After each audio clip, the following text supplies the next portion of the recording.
Alhamdulillahi Rabbil Alamin wal aqibatu lil muttaqin wala udwana illa 'alal zalimin. Asyhadu an la ilaha illallah wahdahu la syarika lah al-malikul haqqul mubin wa asyhadu anna nabiyyana Muhammadan abduhu wa rasuluh shadiqul wa'dil amin. Allahumma shalli wa sallim ala nabiyyina Muhammadin wa ala alihi wa sahbihi ajma'in, amma ba'du. Ma'asyiral muslimin wal muslimat, bapak-bapak dan ibu-ibu jamaah yang sama-sama dirahmati Allah dan sama-sama ulun hormati. Pertama-tama kita bersyukur kepada Allah di kesempatan malam hari ini kita masih diberi umur, diberikan kelapangan waktu untuk kemudian dapat bersama-sama berhadir di majelis ilmu. Dan ini adalah sebuah anugerah yang besar.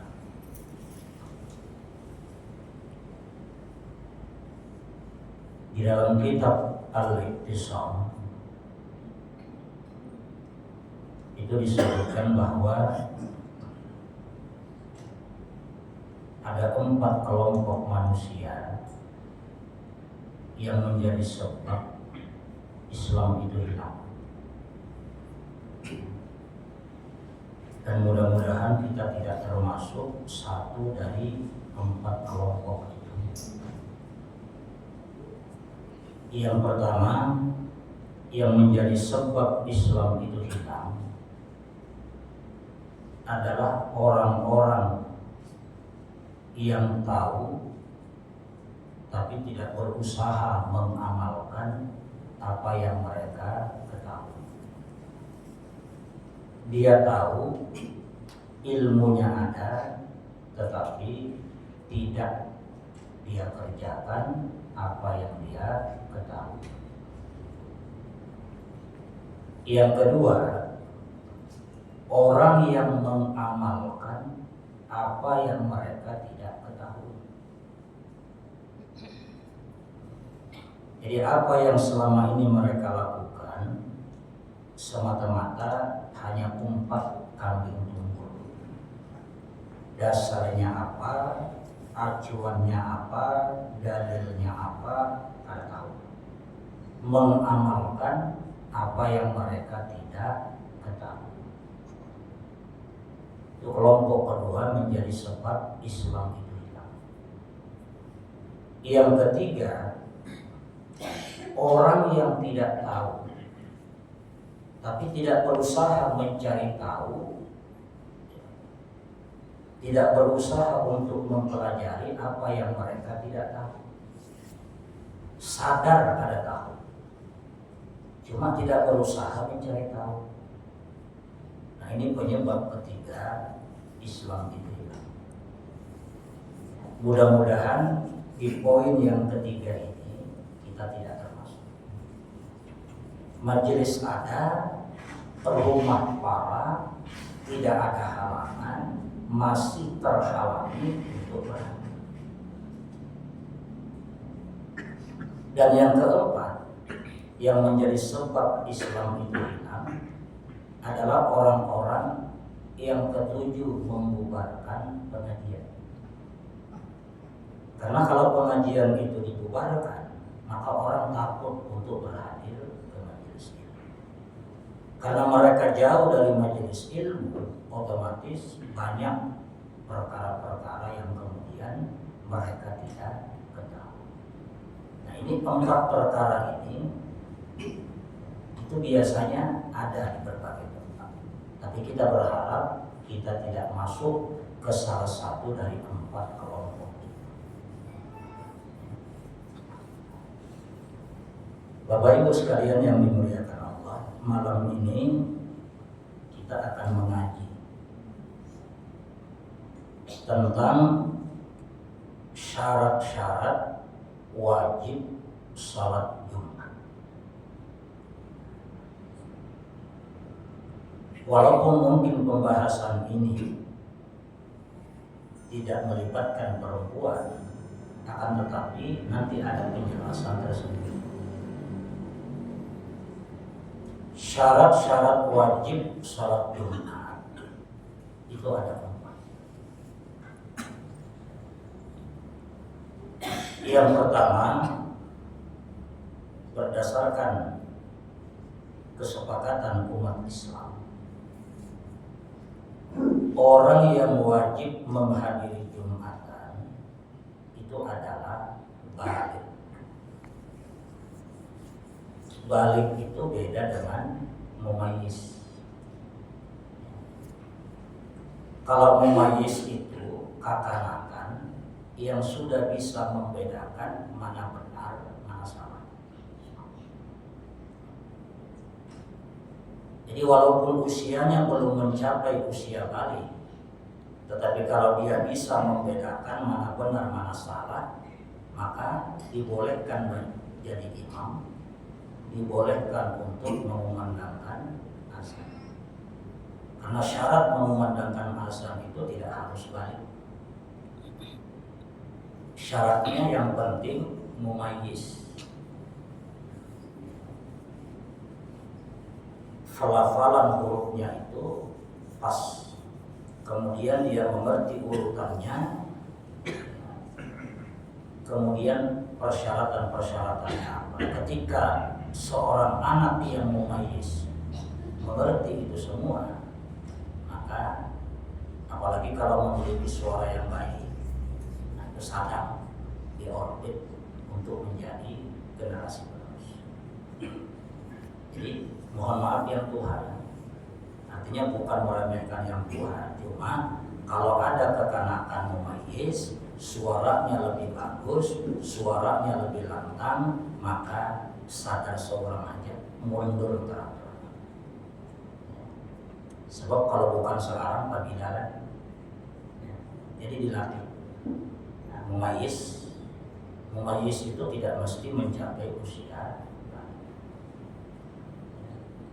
Nah, balik itu dalam istilah usul fikih itu disebut mencapai usia dosa.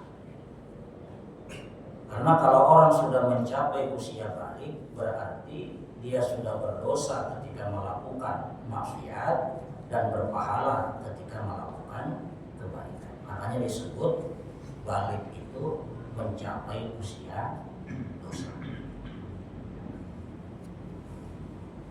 Di antara riwayat yang dijadikan landasan oleh para ulama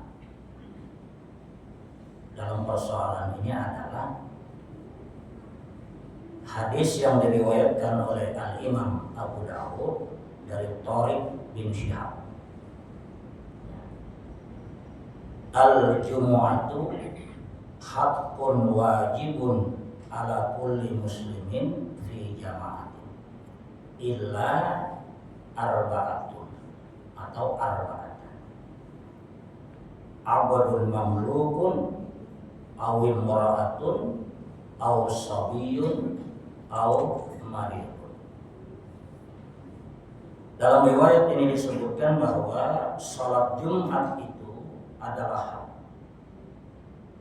kewajiban atas setiap orang muslim yang dilakukan secara berjamaah, kecuali 4 kelompok yang tidak diwajibkan. Pertama, abdul mamlukun, hamba sahaya, awil mura'atun, perempuan, aw sabiyun atau anak-anak, Anak-anak itu kan artinya belum mencapai usia balik. Au maridun, atau orang yang sakit. Al-Imam Ibnu Qudamah itu menambahkan au musafir, orang yang safar, orang yang dalam.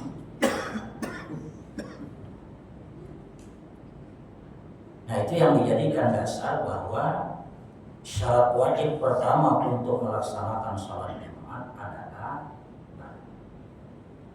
Tetapi kemudian dalam perjalanannya hadis ini kemudian dipermasalahkan.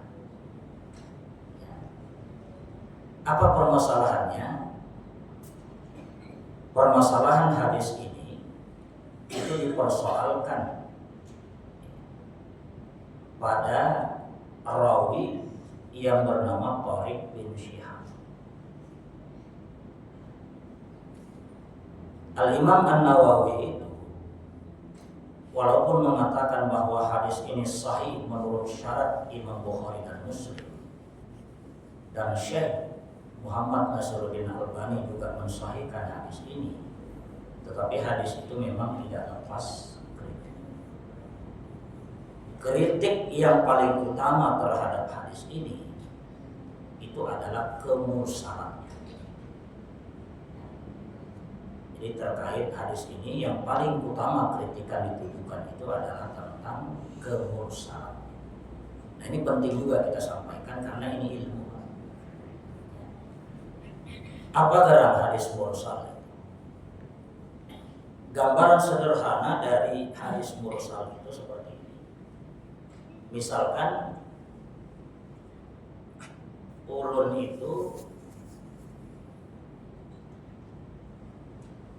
tidak pernah bertemu dengan Pak Nurdin, misalnya kita ini kada suka bertemu. Akan tetapi nama Pak Nurdin itu tidak asing karena rancak disebut. Cuma ulun melihat orangnya tidak pernah. Dan ulun tahu bahwa Pak Nurdin ini adalah takmir masjid Al-Mukhlis misalnya. Lalu suatu hari ulun itu diundang ceramah di Al-Mukhlis.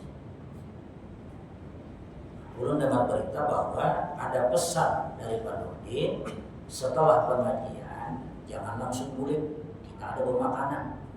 Padahal ulun tidak pernah bertemu Pak Nurdin, dan ini ulun sampaikan ke jamaah. Ujar ulun, pesan dari Pak Nurdin, imbang pengajian jangan ada yang bulik, karena ada orang yang bertabarruk. Nah, kita pemakanan. Padahal bertemu lawan Pak Nurdin kada suwa, Pak Nurdin itu menyampaikan ke ulun itu apabila ada tabuhan. Cuma isu yang berkembang di jamaah seperti itu, dan dari isu-isu itu kemudian ulun sampaikan ke jamaah seolah-olah ulun mendengar langsung dari Pak Nurdin. Urusan. Artinya antara ulun yang menyampaikan berita itu dengan Pak Nurdin itu ada keterputusan sanad. Karena ulun kada suka bertemu Pak Nurdin, dari mana ulun tahu beritanya? Tentu dari orang lain. Nah, orang lain ini kada ulun sambat ngarannya. Maka periwayatan yang seperti ini itu ngarannya urusan. Karena ada satu rawi yang ulun tidak sebut, padahal menjadi wasilah berita itu sampai ke ulun. Nah, Thariq bin Syihab itu disebutkan bahwa dia itu pernah melihat Nabi. Artinya hidup sejaman dengan Nabi, pernah melihat Nabi, tetapi tidak pernah sama sekali mendengarkan hadis dari Nabi. Kalau sahabat-sahabat yang lain kan misalnya Anas, sami'tu misalnya, saya dengar, atau ra'aitu, saya melihat. Ini kada. Semua melihat Nabi itu dari jauh, oh itu Nabi. Tapi mendengar hadis dari muntung Nabi langsung itu kada semua. Tapi dia meriwayatkan hadis ini seolah-olah dia mendengar dari Nabi kalau Nabi itu bersabda seperti itu. Padahal sama sekali tidak pernah mendengarkan hadis, termasuk hadis yang diriwayatkan. Tidak pernah didengarkan oleh orang itu. Sehingga kedudukan hadis itu dalam konteks mustalahatul hadis itu termasuk hadis mursal.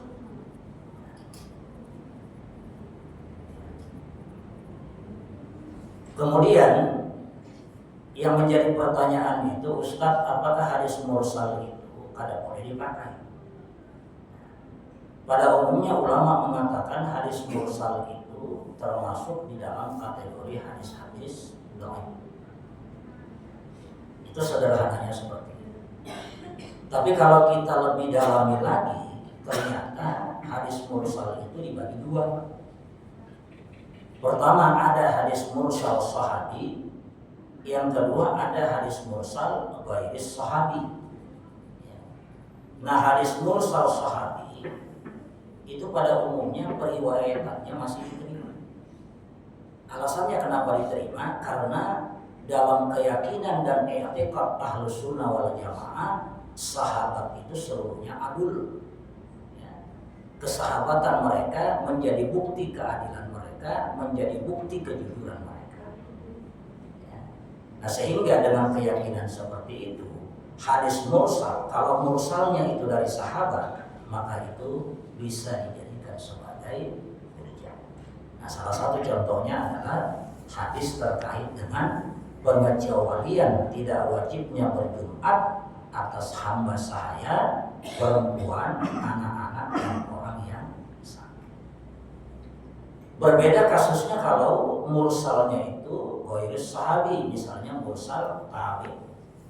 Tabi itu kan orang yang melihat sahabat tetapi tidak pernah bertemu dengan Nabi, tapi dia bertemu dengan sahabat. Di bawah tabi itu ada tabi'ut tabi'in. Ya, ini pengikutnya tabi. Kalau riwayat itu mursal tabi, nah itu tidak bisa diterima. Terkecuali ada syawahid, ada saksi dari hadis-hadis yang sahih. Nah, contoh misalnya mursal tabi itu hadis tentang salat tarawih 20 rakaat atau 23 rakaat di bulan Ramadan. Yazid bin Ruman itu meriwayatkan bahwa di zaman Umar itu orang-orang berdiri qiyam Ramadan di bulan Ramadan 23 rakaat. Jadi seolah-olah Yazid bin Ruman itu melihat peristiwa itu. Padahal sejarah mencatat ketika Umar wafat, Yazid bin Ruman lahir. Lalu kapan keduanya itu kemudian pernah bertemu? Umar wafat, Yazid bin Ruman lahir. Pada saat bertemu. Yazid bin Ruman itu adalah seorang tabi'in. Dia tidak pernah bertemu Nabi. Tidak juga bertemu dengan Umar. Itu disebutkan di dalam Al-Majmu'. Kemudian disebutkan juga di dalam kitab Al-Muwatta. Jadi Imam Malik menyebutkan di dalam kitab Al-Muwatta, Imam Nawawi menyebutkan di dalam kitab Al-Majmu' bahwa Yazid bin Ruman lam yudrik Umar. Yazid bin Ruman itu kada suatu bertemu lawan Umar. Berarti kan ada keterputusan. Umar meninggal, ini lahir. Berarti ada keterputusan. Karena itu mursal, ada orang yang tidak disebutkan oleh Yazid bin Ruman tadi, maka statusnya mursal. Cuma karena Yazid bin Ruman itu seorang tabi, maka statusnya mursal. Nah, itu tidak bisa diterima. Nah, kemudian yang kedua, ada juga riwayat dari Yahya bin Sa'id Al-Qattan. Itu juga meriwayatkan bahwa di zaman Umar qiyam Ramadan itu Tapi yang menjadi persoalan ini bukan lagi tabib, tapi Yahya bin Sa'id Al-Qattan itu seorang tabi'ut tabi'in. Kalau misalnya mursal tabi' saja ditolak, apalagi mursal tabi'in tabi'in. Tentunya jauh lebih tolak. Itu kalau kita berbicara dari sisi periwayatan. Nah, ini kita tidak menyinggung persoalan 11-23 tidak. Karena selain riwayat itu ada lagi riwayat-riwayat yang lain. Kita hanya memberikan penjelasan perbedaan contoh periwayatan yang sifatnya mursal sahabi dengan mursal ghairis sahabi. Karena semuanya itu ada dalam literatur hadis. Nah, jadi karena kasusnya kita menerima mursal tabi, maka kukuh dan kuatlah pendapat yang mengatakan bahwa syarat wajib pertama orang berjumat itu adalah harus balik. Satu. Kemudian yang kedua, syarat wajib sholat Jumat adalah laki-laki. Jadi kalau laki-laki dia merasa laki-laki tetapi Jumatan tidak Jumatan misalnya, maka dipertanyakan ke laki-lakian. Ya kan? Kayak dulu kan Cut Nyatin itu kan, waktu perang hampir seluruh laki-laki nggak ada di situ karena untuk perang. Yang ada di kampung itu cuma perempuan. Lalu Cut Nyatin ini melakukan pemeriksaan, ternyata di bawah kolong ranjang itu ada seorang laki-laki. Jadi udah Cut Nyatin ini beginian. Ya, beginian. Karena yang tinggal di situ semuanya cuma beginian lakinya perang. Begitu juga kalau misalnya ada suami yang kebetulan Jumatan padahal orangnya sehat, maka wajar kalau istrinya bertakwa, pian itu bahaya laki-laki kalau diinginkan. Karena kalau merasa laki-laki wajib Jumatan, terkecuali ada uzur kayak sakit misalnya, atau sakit, kecelakaan juga. Tapi nanti ada babnya sakit kan, kita bahas sakit yang bagaimana. Nah, laki-laki wajib. Lalu sekarang perempuan itu menurut ijma itu tidak wajib. Akan tetapi ada sesuatu yang menarik yang disampaikan oleh Al-Imam Asy-Syafi'i di dalam kitab Al-Um. Ya. Beliau mengatakan bahwa saya itu suka. Ya, Imam Syafi'i suka. Artinya memandang itu sebagai mustahab. Ya. Disukai, saya suka ujar Sidin. Apabila perempuan-perempuan tua yang mungkin pekerjaan rumahnya sudah selesai, daripada waktunya habis biasa menonton drama Korea, lebih baik hadir ke masjid untuk mendengarkan kebaikan-kebaikan yang disampaikan oleh khatib. Itu kata Imam Syafi'i di dalam. Nah, cuma memang ada yang perlu diperhatikan untuk bisa mewujudkan apa yang disampaikan oleh Imam Asy-Syafi'i. Pertama, di masjid tersebut memang secara sengaja oleh takmir masjid disiapkan tempat khusus beginian, dan itu diketahui bersama.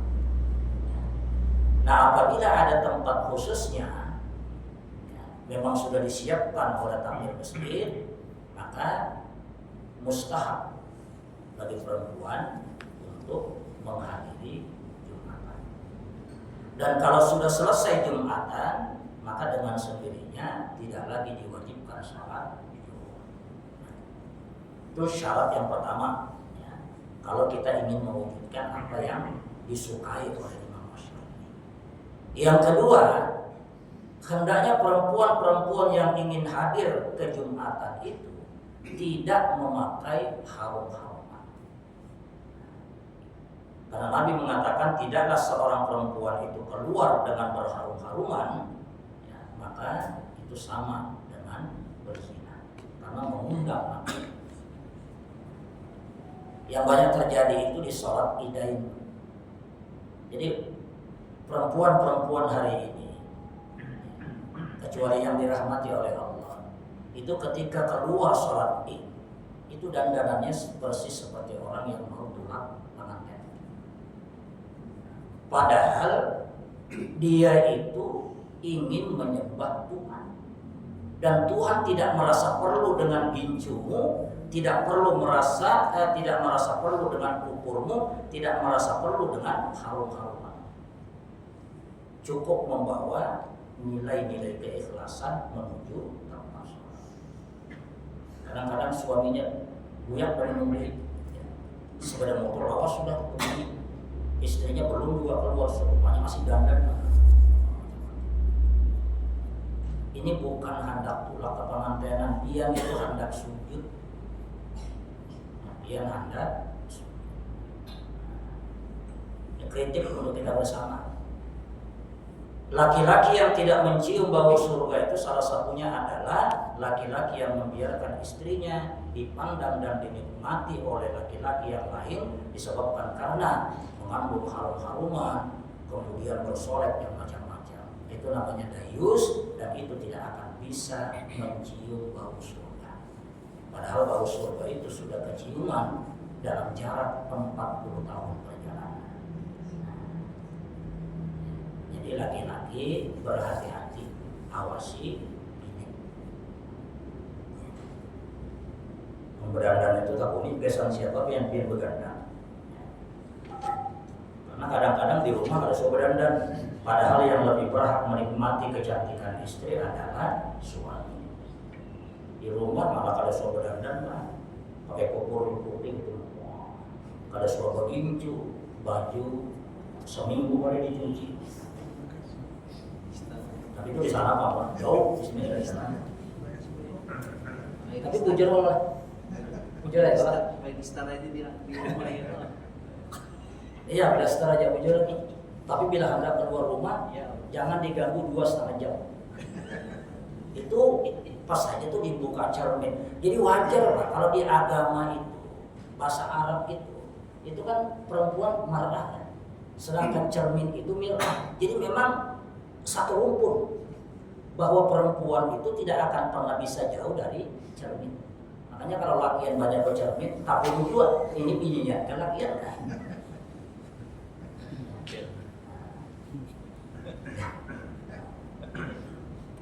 Kemudian yang selanjutnya, tadi ada syarat, nah, jadi tidak boleh pakai harum-haruman karena harum-haruman bagi perempuan itu yang direkomendasikan oleh syariat itu warnanya.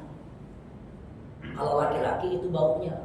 Jadi kalau laki-laki itu pakai sebotolan genang, saya habis harumnya itu sampai 3 kilo atau tidak apa-apa.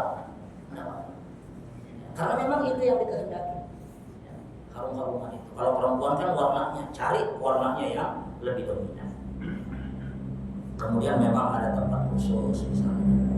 Nah kalau misalnya itu tidak ada, maka tidak usah ke masjid. Kemudian yang ketiga, syarat wajib Jumatan yang ketiga adalah at-thaqah, memiliki kemampuan. Nah, dalam pembahasan mampu melaksanakan atau mampu memiliki kemampuan melaksanakan itu nanti banyak makna-makna yang bisa kita ambil, mudah-mudahan nanti menjadi pelajaran kita fokus. Dasar dari syarat yang ketiga ini adalah firman Allah, la yukallifullahu nafsan illa wus'aha. Allah tidak membebani satu jiwa kecuali berdasarkan kesanggupannya. Nah, ini syukur Pak kita itu beragama Islam. Karena dalam agama Islam itu ada konsep Nabi mengatakan, idza amartukum bi amrin fa'tu minhu mastata'tum. Apabila aku perintahkan satu perintah, maka lakukan berdasarkan kemampuanmu. Jadi pelaksanaan perintah itu didasarkan kepada kemampuan. Adapun menjauhi larangan itu bukan lagi didasarkan kepada kemampuan. harus seberatan. Karena larangan itu tidak akan tercapai kalau cuma sekali. Misalnya mengadu ke Tuhan, ya Allah, ulun kawai meninggalkan berzina, cuma ulun belum kawai ya Allah meninggalkan judi online. Jadi separuh ditinggal, separuh kada. Itu berarti belum dianggap melakukan meninggalkan larangan. Jadi harus total, ya harus total. Nah kemudian di antara makna tidak mampu dalam ayat di atas, dalam pemahaman para ulama, jadi bukan pemahaman ulama, pemahaman para ulama, yang pertama itu sakit. Nah sampai kita ada dia sakit. Sakit itu ada 3 tingkatan, dan kita itu berada di tingkatan yang mana itu sejatinya hanya kita yang bisa mengukur. Kita harus jujur dengan diri kita, harus jujur kepada Allah. Kita ini sakitnya di level mana? Karena sakit itu ada 3 tingkatan. Pertama, sakit yang tidak berpengaruh kepada dirinya apabila dia tetap pergi menunaikan salat. Di dalam hatinya itu dia yakin mun ulun tulak Jumatan kada dapat pengaruhnya bagi sakitnya. Maka dia wajib untuk tulak Jumatan. Karena tidak ada pengaruhnya. Misalnya penyakit apa? Sariawan. Adalah sariawan itu semakin membengkak kalau seseorang hadir Jumatan. Atau misalnya membengkak apabila khutbahnya itu lawas gitu. Kenapa dia jadi bengkak sariawan khutbahnya lawas? Tidak ada kaitannya kan? Tidak ada kaitannya. Atau misalnya sariawannya sedikit aja, cuma karena mendengar khotibnya membaca ayat kada karuan lalu kemudian membesar, gitu. Tidak ada kaitan. Tidak ada kaitan. Maka itu tidak menggugurkan Jumat. Yang kedua, orang menderita sakit yang apabila dia paksakan tulak untuk Jumatan, maka ada 2 kemungkinan. Pertama, sembuhnya itu akan terlambat. Yang kedua, kemungkinan bertambah penyakit. Ujar dokter, mun pian bae kalau istirahat semingguan ini, maka di semingguan itu ada Jumatan. Maka dikhawatirkan kalau melambat dia sembuh. Tapi dia ngotot tetap hendak Jumatan. Sementara sudah diingatkan, dikhawatirkan kalau dia tetap memaksa bisa bertambah penyakit atau bisa lambat kesembuhan. Maka hadirnya itu bukan lagi sunnah tetapi makruh. Makruh dia hadir. Kemudian tingkatan sakit yang ketiga adalah apabila dia maksakan pulang ke masjid untuk Jumatan, maka besar kemungkinan terjadi mudarat, pingsan misalnya, mati misalnya. Maka dalam kondisi yang ketiga ini bukan lagi makruh tetapi haram untuk pulang. Jadi kalau kita menghadapi bisa kita sampaikan ke orang, ada yang orang haram Jumatan. Malam juga. Nah, kalau Pak Nurdin ini kira-kira tingkatan yang mana tuh? Cuma kalau Pak Nurdin yang tahu kan, kadang-kadang kita mestinya pintu hadir karena bisa jadi menurut kita masih bisa jalan, masih bisa naik motor. Tapi yang merasakan sakitnya itu siapa? Itu sakit kan? Kemudian yang kedua, orang buta yang tidak ada penuntunnya menuju masjid. Orang buta ada anaknya, ya, maka dia wajib ke Jumatan karena ada anak yang buta. Atau ada penuntunnya, misalnya ada kawan akrab yang senantiasa mengambil upah. Kalau kawan ditolak wajib untuk hadir. Tetapi kalau orang buta tidak ada penuntunnya, maka dia tidak wajib untuk berhadir. Yang ketiga, termasuk dalam pengertian tidak mampu adalah merawat orang sakit.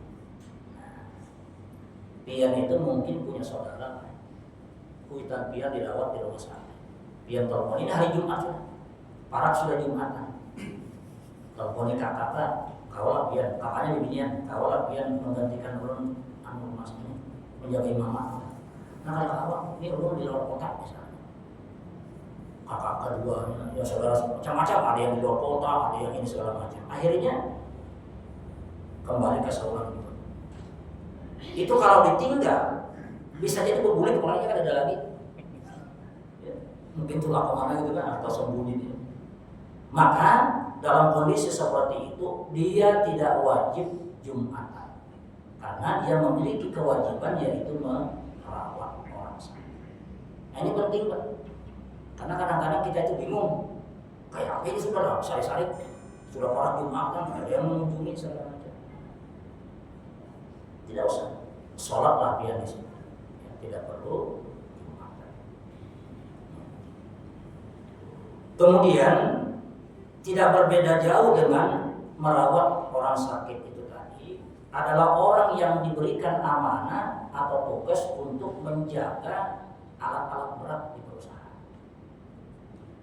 Satpam misalnya. Makanya kan kalau kita lihat di TV-TV orang Makkah itu ada askar, orang sibuk sholat, dia sibuk menjaga orang. Nah itu jangan dipandang sebelah mata. Karena ini pengalaman kan. Kita melihat bahwa kita tarawih, contoh paling sederhana tarawih. Tarawih itu kan seringkali sandal hilang, sepeda motor hilang. Kenapa orang-orang itu jamaah itu khusyuk pas sholat tarawih? Itu karena ada satpam yang menjaga sandal, ada satpam yang menjaga sepeda motor. Dia merasa aman karena ada yang menjaga. Andai kata satpam itu tidak ada, apalagi masjidnya itu terkenal sebagai masjid yang rancang kecurian. Kalau tenang-tenang, Allahu Akbar, mau hilang satu. Tapi dengan adanya satpam itu tadi amannya. Jadi satpam itu sesungguhnya memiliki pahala. Memiliki pahala. Bayangkan Pak, dia salat tarawih untuk tangis-tangis dia karena imamnya baik bacaan. Dapat pahala dia. Tetapi pahala itu untuk pian sawana. Sementara orang yang jaga parkir, ya, itu dia mendapatkan dua pahala. Pertama, dia menjaga fasilitas sehingga orang yang memiliki fasilitas itu tenang, jadi memasukkan rasa tenang ke dalam orang-orang yang sholat. Yang kedua, dia sholat tarawih nanti setelah tugas selesai. Makanya dalam kaidah usul fikih itu disebutkan bahwa al-fi'lul muta'addi khairun wa afdal minal lazim. Perbuatan yang pahalanya itu menyebar ke orang lain, di samping kita dapat pahala, orang lain juga dapat pahala, itu adalah satu amalan yang lebih unggul, lebih utama dibandingkan dengan pahala yang pahalanya kita ambil sendiri. Makanya menjadi orang muslim itu lebih baik daripada menjadi orang soleh. Muslim itu artinya orang yang senantiasa melakukan amal ma'ruf nahi munkar. Karena pahalanya dua. Kalau orang soleh itu kan pahalanya untuk dia sendiri. Makanya ketika ada pertanyaan mana yang lebih utama, sholat fardu atau sholat kifayah? Sholat fardu atau sholat kifayah? Sholat fardu kifayah. Biar misalnya dihadapkan kepada satu keadaan. Ini di awal waktu sholat fardu, bersamaan waktunya dengan sholat kifayah. Sementara orang yang meninggal ini tidak ada yang sholatkan kecuali kita. Maka dalam kondisi seperti itu maka yang terafdal tentulah sholat fardu kifayah. Karena dengan dia sholat fardu kifayah berarti gugur sudah kewajiban dari orang-orang yang pada upah. Jadi dia menyelamatkan orang lain dari dosa. Walaupun mungkin dia tidak sholat di awal waktu. Sementara orang-orang yang sholat di awal waktu, dia mendapatkan keutamaan sholat di awal waktu, tetapi untuk pahalanya sendiri. Dia tidak menyelamatkan orang. Maka kaidah-kaidah ini penting Pak untuk kita renungi. Ya. Bahkan kalau kita terapkan ini, maka ini menjadi satu landasan sosial yang luar biasa. Nah, jadi satpam itu kalau misalnya disuruh jaga berat, alat-alat berat kan banyak pencurian tuh alat-alat berat di perusahaan. Pertama-tama memang yang harus dia lakukan itu mencari dulu satpam yang non muslim dulu. Kalau kita butuhkan. Mungkin ada sudah pohon mencari, pasrah.